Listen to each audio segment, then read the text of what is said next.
I said, I'm a mom from California, and I could anticipate an insurgency.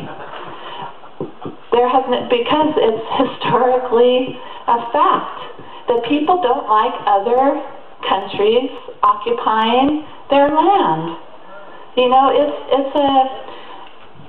something in our humanity. And if somebody came to occupy America, you can bet you there would be an insurgency. You know?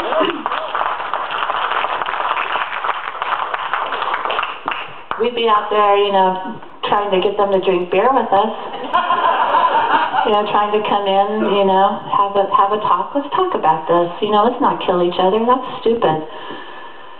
So that's what I would say about the freedom and democracy thing. You know, and Iraq just voted on a constitution that's not democratic. You know, it takes away women's rights. And it just is amazing to me that one of the only countries in that region that was not Islamic is turning into an Islamic republic that seriously undermines the rights of women, where women had rights before. So it's just very, very hypocritical. And so anyway, it was so good to get back here last night. I don't know how many of you came to the airport to meet me last night. I was, you know, a lot of people think because I can do this all the time that I must be this amazingly strong person. And I'm getting stronger every day, but coming here yesterday by myself on the airplane from Sacramento, I was really depressed. You know, I'm thinking, when it comes down to it, I'm a mom who had 4 kids. Now I only have 3 kids. You know, the one kid who is gone is still present with us in so many ways, because they can kill the shell, but they can't kill the spirit or the love. But, you know, his absence affects every part of our lives. So I was coming here on the plane, I'm all by myself, sitting in the plane was practically empty, it was pretty cool. But I'm sitting in my seat by myself, you know, crying, depressed, you know, thinking about, I'm not at the point yet where I can look back and be happy about the old times. You know, people always say, well, you know, be thankful for the good times you have with Casey. Well, of course I am, but the good times also cause me a lot of pain still. So I'm thinking about Thanksgivings in the past where we were all together. I was really upset. I get to Dallas and I call Dee Dee. I say, so who's picking me up? Oh, why don't you just catch a ride with the press back here? I don't want to do that. And she said, oh, someone will come get you. I think Jim's bringing the bus. I'm like, are you kidding me? Me and Jim in the bus all the way back? You know, not that I didn't want Jim to pick me up, but like sending a whole bus just for, you know, just for me, one person. And so she goes, oh, don't worry about it. Someone will come pick you up. I'm like, forget it. Forget it. I'll just rent a car. So I hung up on her. And then when I got there was dozens of people there to see so many of my, like Daniel said, like Dan said, this is our family. You know, and this is what we would say, mi familia de corazón, my family of the heart.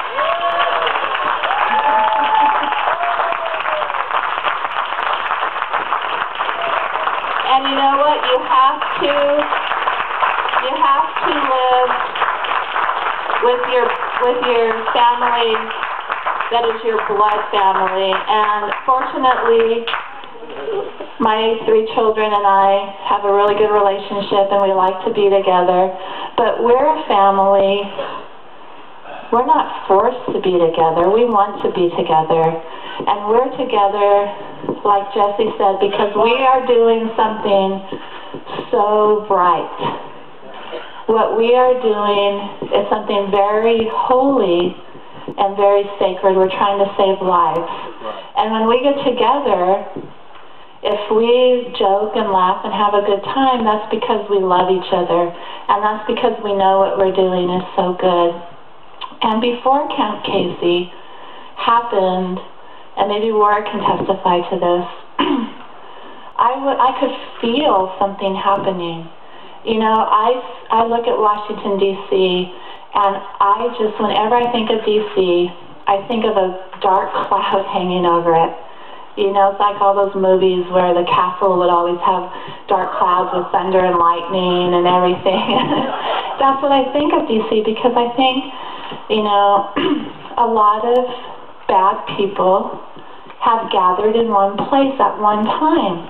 Probably more than anywhere ever since Nazi Germany. And so I see all these bad people gathered in one place, but going throughout the country like I was doing all year, I could just feel the forces of good gathering. I could feel people connecting. I would meet people, and it was like, you know, oh hi, not oh hi, how are you? That we were acquaintances. We were like instantly connected. Our hearts instantly connected to each other. And I thought, there's got to be something going on. You know, Spencer has a tattoo of the yin-yang.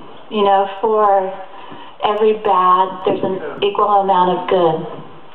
And this is what's happening. The forces of good have gathered to combat the bad. And you know what? Good always wins. Evil never does. And when we take the metaphors of good being light and evil being darkness, darkness can never overtake the light. As long as there's one spark, just one tiny flame of good, evil will never win. The darkness will never win. But you know what? It's not one tiny little flame. It's a freaking prairie fire of good in our country. And we here in August started that. And now it is such a force that it can't be stopped. And I see the light overtaking the darkness. And the darkness is growing smaller and smaller because light always overcomes the darkness. And as long as we're out there and doing what we need to do, not letting them take away any more of our freedoms. My fine was only $75. I could pay my fine and everybody else's, but you know what? I'm not paying it. That's bullcrap, bullshit, if they think that they're going to fine me for exercising my First Amendment rights. You know, and we're going to appeal it, and we're challenging the constitutionality of those laws. You know, because those people have no idea of our Bill of Rights. So they want Iraq to have this constitution. They need to read our constitution. And we need to force them to read it, and we need to force them to abide by it.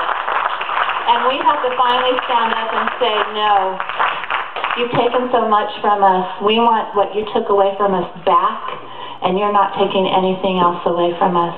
And you guys don't know how much I adore you. You know, you are just, from the bottom of my heart, I am in love with all of you. We love you too. And you know what? Don't let anybody say that any part of what we do is about hate. It's all about love. And we're here to say, in August was the beginning of the end of the occupation of Iraq. November is the beginning and end of killing to solve problems. We will not allow our leaders to be barbaric anymore. And we're going to go forward. Our troops are coming home this year. And then we're never going to let our leaders do this again. I love you all. God bless you.